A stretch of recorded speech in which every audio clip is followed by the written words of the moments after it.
Welcome to Sit, Stay, Read, the podcast for every wag, whinny, and whisker. I'm Kathleen Donnelly, award-winning author and retired canine handler. Each week, I chat with novelists about the bond we share with our furry friends and how they inspire stories. Grab a coffee, get cozy with your favorite pet. It's time to sit, stay, read. Well, today's guest writes one of my all-time favorite series, the Chet and Bernie mysteries. So big welcome to Peter Abrahams. He's an Edgar Award winner, New York Times bestselling author, just to name a few awards. And his newest Chet and Bernie mystery, Cat on a Hot Tin Woof, not Roof, Woof, which I love, releases today. Peter, welcome to the show. Oh, thanks so much for having me, Kathleen. I appreciate it. Good to be here. Well, I really appreciate you coming on, and I thought we would just start by touching base with your name. You write under Spencer Quinn, but obviously it's a pen name, so. It's a pen name, yeah. So on my driver's license, it doesn't say Spencer Quinn. It says Peter A. If I get pulled over by anyone in your listening audience, that I have to clear that up. I'd written a lot of books under Peter Abrahams, like Oblivion, The Fan. These were much darker than the Chet and Bernie mystery series. They were all in the third person. Occasionally there'd be a dog in it, but only in a trot-on role. You never saw inside. And even some reviewers remarked on the dogs. And I think in the back of my mind was this idea that it wasn't an idea. It was just something was in the back of my mind. Okay. And then my wife said to me, "You should do something with dogs." Yeah. Well, I don't know. Sometimes 6 months worth of work can happen in 30 seconds in this job. And the opposite is true too. So hold on to your dive into this. And I had the basic idea for the whole series right there at the kitchen table in 30 seconds, just, that I wanted to write detective style stories based on the Arthur Conan Doyle, Sherlock Holmes, and Dr. Watson, where the sidekick tells the story in the first person. That I wanted the sidekick to be a dog. And then this was the most important thing. So Bernie's the detective, Chet's the dog. And this is the most important thing, is that this dog would not be a talking dog, would not be a human wrapped in a dog suit. It would know nothing, as purely canine as I could make him. So we live on Cape Cod, and there's a house, and then there's a detached garage, and my office is over the detached garage. So I walked over to my office just after, in less time than I've already wasted of your listeners. I walked over to the office and I wrote what became the first page of Doggone It, the first book in the series, just to see if it worked or what it would be like. And I found that I loved writing this voice right away. That was clear. So I brought it back to the kitchen, and my wife read it, and we voted 2-0 that it worked. I love it. No, because you laugh, but if the kids had been home, we could have lost 4-2, and there wouldn't have been a Bernie series. I'm glad they weren't home. Yes, with lucky. So you need luck in this business, believe me. So when my agent saw it, she was very positive, but she said, "This is so much lighter than your other work, and it's in the first person, and the first person, which you've never done, and the first person's a dog. I'm worried," she said, "that it isn't going to find the audience that I think is out there. Why don't we try a pen name?" Well, I was very iffy about it, but my business sense is not something anyone would rely on. Just in terms of a writing career, the only part I think acceptable at is the actual writing. All the other parts that you want for, I don't seem to have. Anyway, so I thought, well, what the hell? It's for 2 books. She got a 2-book deal, right? And then I'll go back to me. But as you pointed out, or I think you did, the Cat on a Hot Tin Woof is the latest in a series that's now 16 books long. And so Spencer Quinn took over at that point. And even on books I write that aren't Chet and Bernie, that's the name on them. And that's because that's what marketing people want. See, marketing is the club they hit you over the head with. Yes. Let's say marketing likes something. For example, let's say marketing likes a cover and you have reservations. They will say, well, marketing likes it. And if you insist, and then the book doesn't perform the way they thought it Right. would, then they can say, marketing told you. So I went along. That's a very long answer to your Yeah, it's question great. of why it's Spencer Quinn. Well, and I think it gives a great background into the Chet and Bernie series because I was a canine handler when I first found out about your books from some friends. They said you have to read these books. And I said, I just don't know if I can read something from a dog's point of view. But my dogs all have their own personalities. And when I dove in, I was like, no, this is perfect. This is Oh, thank because you. it's not, like you said, it's not a talking dog. I think there's a big difference there. Oh, it's huge. Chet is not a talking He's not dog. a talking dog. I mean, he's as canine as I could make him in not in many ways. Like, for example, if this were a normal, like, human-based mystery, a lot, the descriptions of things would be very different. Yeah. Not just because there's a different intellect behind it, Chet's intellect versus a human, but also his whole sensory world is very, as you know, Yes. anybody who knows Yeah. dogs. I mean, if you've ever had like a dog whose eyesight is failing, they can still function pretty well on their sense of smell and sense of Yes. hearing, way, way beyond ours. And so a lot of the descriptions um, in the series come through those the Yes. flow of it is some of these senses. And therefore, in terms of detective fiction, where you're accumulating clues, okay, I mean, the plotting of a detective novel is a lot like the plotting of the solving of a real mystery. You Yeah. accumulate all these clues and draw a conclusion. Well, Chet can't do that. There's no conclusion drawing. And even if he could, when an important clue is about to be revealed, he might sniff a Cheeto, you know, Yes. behind the fridge and he's gone and he misses it. But but his advanced senses means that so sometimes he's way ahead, at least in the reader's point of view, than Bernie, the detective. And sometimes he's behind. And so this whole fluidity is in the one Yeah. that I think is in other kinds of detective fiction, just because it couldn't be because of this. They don't have the dog. In other words, I made discoveries that I Yes. that I didn't think were there. That's what I'm trying to.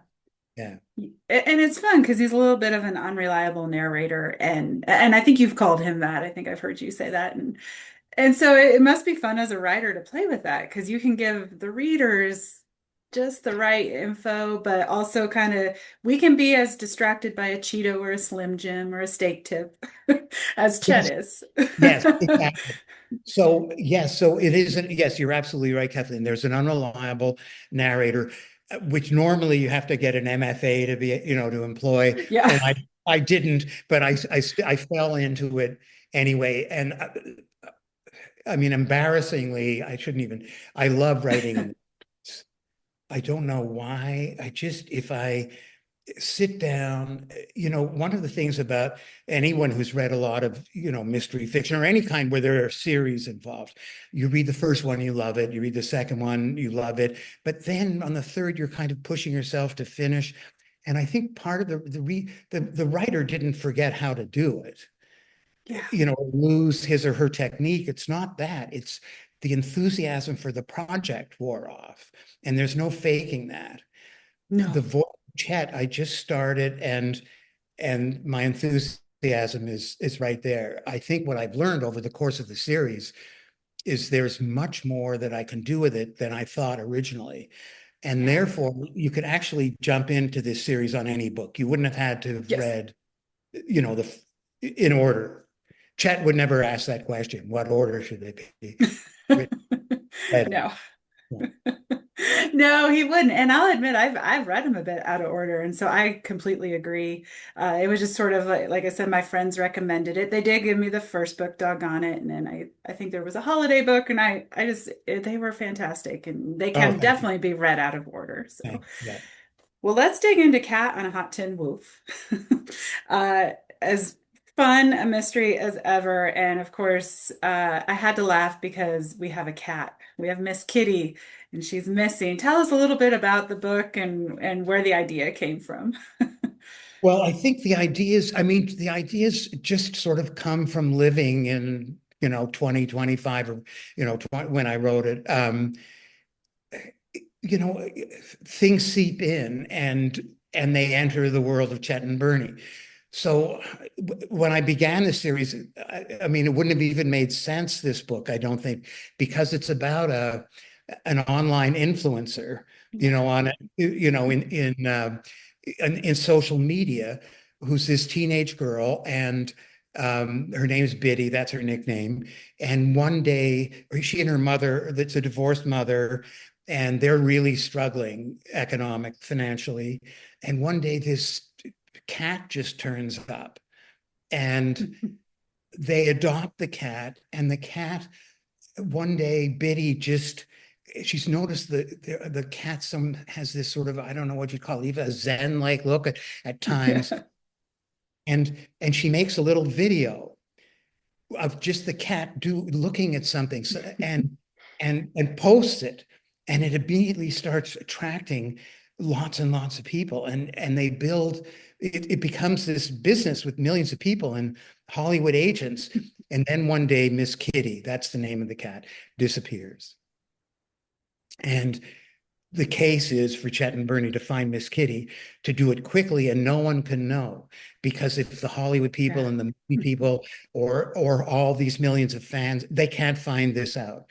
So it leads to, so I was able to get into all this, I mean, there's satire in this book somehow Yeah. through the There through Chet, but it's not heavy-handed, I hope. It's there because the subject matter invites it. Yeah. Social media and this and the crazes that go on. Nevertheless, I think Biddy and her mom are sympathetic characters. It's Well, they're not great characters. it's not mocking them at all. No, definitely not. And I think it definitely shows how this day and age you can get something viral on social media and all of a sudden it is exactly like a Miss Kitty situation. So, Yes, and so what this, and then so that leads me to start thinking, well, where is Miss Kitty simply lost, or is something yeah. more nefarious taken place, possibly involving the ex-husband, and then it Yeah. just, out of the sort of the dramatis personae that exist, you develop a whole story, but that I don't want to give away. But No. I Nope. will say that a pig plays a role. There's Yes. a pig named Senor Piggy, and Chet admires Senor Piggy's digging ability, um, Yes. very much, but Senor Piggy has a key clue. He does. That's a good way to put Yeah. it. Um, anyone listening, you better just read the book to understand that line. So, because he really does. And I was going to ask you about Senor Piggy.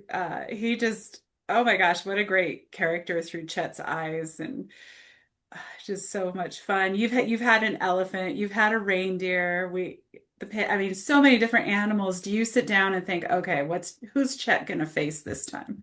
Well, not quite that, but I mean, one of the, okay, we're animals too, although we Yes. don't really think of ourselves that way, but we do think of dogs as animals. And they interact with other I animals. do. And also, I've set this, well, it's in Arizona, and it's in a place called the Valley, which is fictional, but it's based on Phoenix, obviously, the Okay. Valley. Yeah. But it has more of the vibe of Tucson.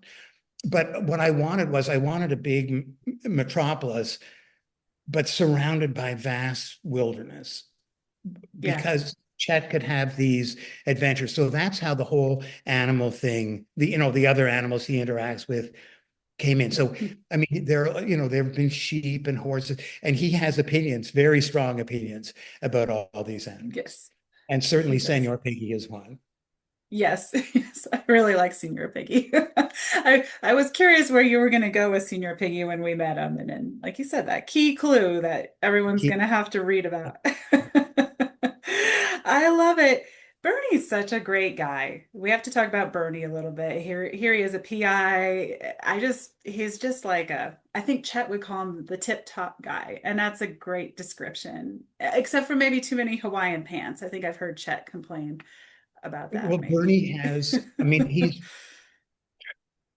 he's they're part, he's not a good businessman. Um, Right. but um, he's a pretty good crime solver, especially with the two of them. And although he's capable, extremely capable of handling himself in a physical way, it's always the very, very last resort with Yeah. him. Yeah. He's, and I think you see a lot, he talks to Chet. Yes. So some people, honestly, right? I think some people do talk to their dogs, and of course, no one I lies do. to them. Mhm. What No. what would be the point? Um, so so it's a way of you, the reader, can really see what's going on in his heart at times from what he says to Chet, and of course, Chet adores him. Yes. The the beating, I mean, if some books have like a spiritual side or a beating heart, I think, or an Mhm. engine that makes the story go. And it's obvious it's the love between Chet and Bernie. That's the Yes. engine that makes the story go. It is. It is. And I talk to all my dogs, working or non-working, it didn't matter. I talk to actually all my animals. I have a horse too and Okay. feral. Yeah. So I love that. And I think that's for animal lovers. I think if you're truly a fellow animal lover, you appreciate Bernie for that. Yes, I think so. Now I didn't. This is something that I discovered in the I'm not the kind of writer who sits down for months and, writes little character studies and outlines. Mhm. I've found that for me, and there's no one way of doing this, that's just wasted time. I have to, that old cliche, build the plane and fly it at the same time. Yeah. That's how I do it. And so what Bernie is like came to me, parts came very quickly that he'd be a war veteran who'd been badly wounded and had done something heroic on the battlefield. And that he, was extremely, like he's a crack shot. Chet Yes. remarks numerous times that he can shoot spinning dimes out of the air. And Chet's very proud of him for that. But in fact, in terms of actually shooting anybody, Bernie doing that, that's extremely rare. Yeah. Yeah. And in fact, that leads into one of my favorite scenes in the book, which was the bar scene with the bikers and our two cowgirls and the horses they ride in. I was just curious, that was my favorite scene, I think, Oh, thank you. Thank you. overall. Yeah. Did you have a favorite? Like when you write your books, do you walk away and think, oh, that was my favorite, or it surprised me, or Chet surprised me? Yes, I get surprised. Um, I don't really have necessarily a favorite at the end. At the end, meaning after I finished. I will make a confession. Um, Sometimes, like when I'm okay, so in my process, I kind of revise as I go along, and then I send it in. And but so in the way publishing works is time goes by, then the editor reads it and the notes come back. And so when I sort of look at it again, maybe a month or 6 weeks have gone by and I'm reading it. And by that time, I might even be writing the next one, or my mind is in the next Yeah, one. So I've kind of forgotten bits, and very occasionally I'll I laugh love that. out loud at something I wrote as though someone else had written it. But don't tell anyone I said that because it's Okay. embarrassing. Thank you. We'll keep it between us and anyone who Yeah. listens. It'll be all of our secret. I love that. Okay. Perfect. Thank you. Well, with your great sense of humor in writing, it was no surprise to me that you also write some books for young readers. And I thought it would be fun just to include that in this interview in case anyone listening has some children who enjoy reading. Would you tell us a little bit about those? Sure. Thanks for asking. So after the first Chet and Bernie's came out, Scholastic Press asked me if I would be interested in doing something that would work similar for children. So there is uh, the Bowser and Birdie series, which Okay. I would say is middle grade. Okay. And then there was another follow-up series that actually had a cat and a dog in them. So there are six books, that are animal oriented. Um, Okay. one with a dog and cat doing alternating chapters. That's the Queenie and Arthur one, Okay. which I really enjoyed writing because you got the, the two very, very separate takes on the things that were happening, the dog take and the cat take. And then the other one, the Bowser and Birdie series, which takes place in Louisiana, in Okay. Bayou Country. I don't live in Arizona. I also don't live in Bayou Country, but I've spent a lot of time in both places. And I like writing about places that I know well, but I don't live in because Okay. it forces me to reimagine them. And that reimagining is on the page. Whereas if I live on Cape Cod in Massachusetts, and I don't think I've written almost 50 novels, and I've never really written Wow. about, because I'm worried that it would just be like a journalistic thing, not that little vibration that happens on the Yeah. page. So that's why I do that. I love that. Yeah, and Arizona, I mean, I live in Colorado, but I've visited Arizona and your setting comes alive. It brings me back to trips I've taken there. And I love Oh, that you always mention the aquifers too. That's, I think, something that's important for us to think yes, about. yes. Thank you for pointing that out. The aquifer is very important to Bernie, Yeah. and so it's important to Chet. And once there's a scene in one of the books, I think it's Sense and Sensibility, where there's a construction site. So they've made a deep hole in the ground and a bit of water is bubbling up, and Chet feels that he's seen the aquifer at last, that he knows. I love that.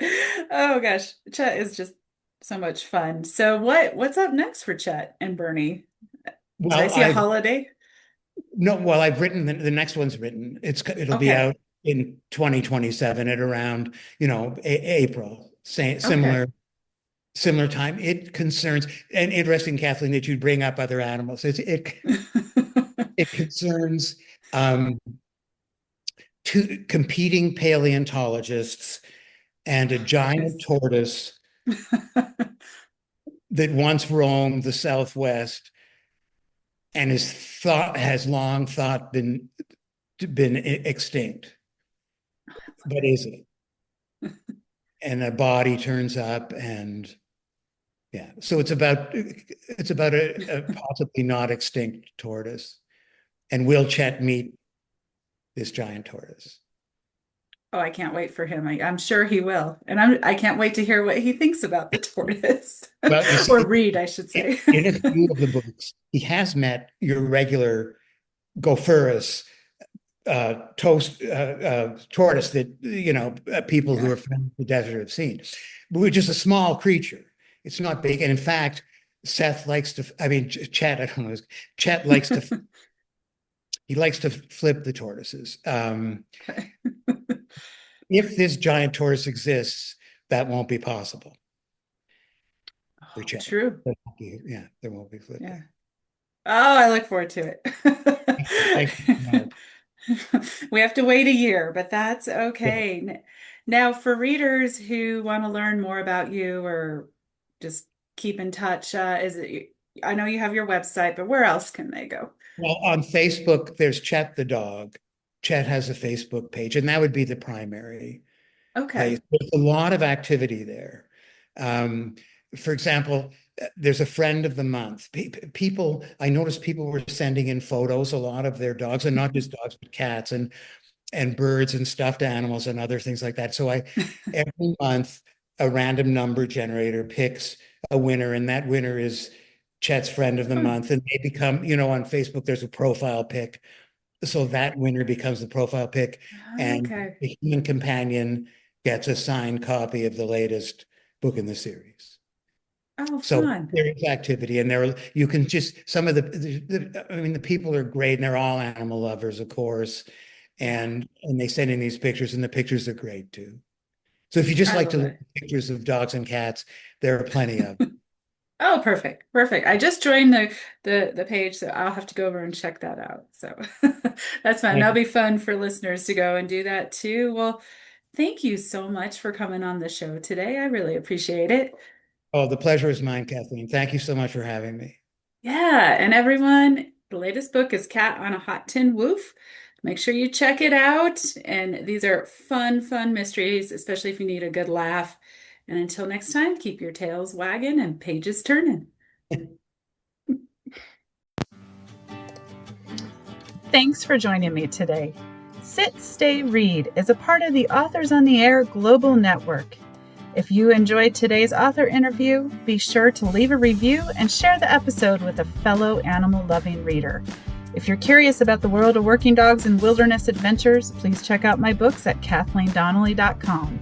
Until next time, curl up with your best furry friend and sit, stay, read.